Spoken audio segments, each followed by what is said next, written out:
जी नाज़रीन, सिंधी न्यूज़ में ख़बरुनि जो सिलसिलो जारी है। ख़बर शामिल कंदासीं।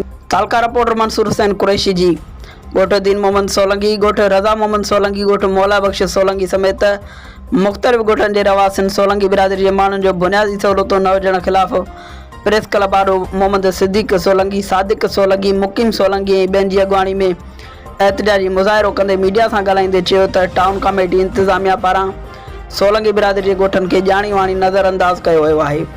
ॻोठनि में ड्रेनेज सिस्टम, गंदे पाणी जी नेकाल वारियूं नालियूं न हुजण ऐं ॻोठनि ॾांहुं वेंदड़ रस्ता कचा हुजण करे तेज़ बरसाति पवण सबबि ॻोठाणा पंहिंजे घरनि ताईं महदूद थी वञनि था। उन्हनि वधीक चयो त फंक्शनल लीग जा वोटर आहियूं, चूंडियल नुमाइंदनि पारां पिणु असांजे ॻोठनि खे नज़रअंदाज़ कयो वियो आहे।